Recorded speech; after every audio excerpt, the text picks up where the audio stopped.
Good news చూద్దాం. ప్రభుత్వ ఉద్యోగులకు తెలంగాణ సర్కార్ గుడ్ న్యూస్ చెప్పింది. ఉద్యోగుల బిల్లులతో పాటు గ్రామ పంచాయతీల అభివృద్ధికి ప్రభుత్వం పెద్దపీట వేస్తూ మరో కీలక నిర్ణయం తీసుకుంది. పెండింగ్ లో ఉన్న బిల్లులను సర్కార్ రిలీజ్ చేసింది. ఆర్థిక శాఖ మంత్రి మల్లు భట్టి విక్రమార్క ఆదేశాల మేరకు ఆర్థిక శాఖ అధికారులు 745 కోట్ల పెండింగ్ బిల్లులను విడుదల చేశారు. గతంలో ఉద్యోగ సంఘాలకు ఇచ్చిన హామీ మేరకు ప్రభుత్వం పెండింగ్ బిల్లులను విడుదల వారీగా క్లియర్ చేస్తోంది. జూన్ మాసం నుంచి ప్రతి నెల 700 కోట్లకు తగ్గకుండా ఉద్యోగుల పెండింగ్ బిల్లులను మంజూరు చేస్తున్నారు. తాజాగా విడుదల చేసిన 745 కోట్లతో ఉద్యోగులకు పెద్ద ఊరట లభించినట్టయింది. ఉద్యోగుల బిల్లులతో పాటు గ్రామ పంచాయతీల అభివృద్ధికి కూడా ప్రభుత్వం పెద్దపీట వేసింది. పంచాయతీల కోసం మరో 389 కోట్లను ఆర్థిక శాఖ అధికారులు విడుదల చేశారు. ఈ నిధుల విడుదల ద్వారా గ్రామాల్లో పెండింగ్ లో ఉన్న పనులు వేగవంతంగా కావడంతో పాటు ఉద్యోగుల ఆర్థిక అవసరాలు తీరబోతున్నాయి. కేంద్ర ప్రభుత్వ ఉద్యోగులకు కేంద్రం గుడ్ న్యూస్ చెప్పబోతున్నట్టుగా సమాచారం. హోలీ సందర్భంగా ఉద్యోగులకు డిఏ పెంపు విషయంలో తీపి కబురు చెప్పనున్నట్టుగా తెలుస్తోంది.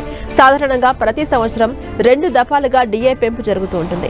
మొదటి దఫా సాధారణంగా హోలీ పండుగ సమయానికి, రెండో దఫా దీపావళి లేదా దసరా పండుగ సమయానికి ప్రకటించే అవకాశం ఉంటుంది. చివరిసారిగా నవంబర్ 2025లో డిఏను 55% నుంచి 58% పెంచుతూ కేంద్ర ప్రభుత్వం నిర్ణయం తీసుకుంది. ఇక ప్రస్తుతం ఈసారి 2 నుంచి 3% వరకు డిఏ పెంచే అవకాశాలు ఉన్నట్టుగా తెలుస్తోంది. ఒకవేళ పెంపుదల అమలైతే ప్రస్తుతం ఉన్న 58% నుంచి 60 లేదా 61% చేరుకునే అవకాశం ఉందని భావిస్తున్నారు. ప్రస్తుతం డిఏ పెంపుదల 7వ వేతన సంఘం సిఫారసుల ఆధారంగా అమలవుతోంది. 8వ వేతన సంఘం 2026 జనవరి 1 నుంచి అమల్లోకి రావాల్సి ఉన్నప్పటికీ తుది నివేదిక కేంద్ర ప్రభుత్వానికి అందించేందుకు కనీసం 18 నెలల సమయం పట్టే అవకాశం ఉందని అంచనా వేస్తున్నారు.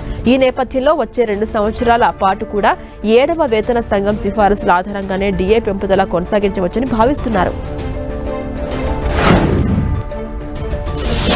దేశవ్యాప్తంగా రైతులకు కేంద్రం గుడ్ న్యూస్ చెప్పబోతోంది. మరో 4 రోజుల్లో రైతులకు పీఎం కిసాన్ నిధులను అందజేయబోతోంది. ప్రతి సంవత్సరం ఫిబ్రవరి నెలలో సీఎం పీఎం కిసాన్ యోజన డబ్బులు నేరుగా రైతుల అకౌంట్లలో జమ అవుతూ ఉంటాయి. ఈసారి మార్చి మొదటి వారంలో లేదా హోలీ పండుగ సందర్భంగా ఈ డబ్బులు జమ అయ్యే అవకాశం ఉన్నట్టుగా సమాచారం. పీఎం కిసాన్ యోజన కింద 22వ విడత డబ్బులను రైతుల ఖాతాల్లో నేరుగా జమ చేయబోతోంది కేంద్రం.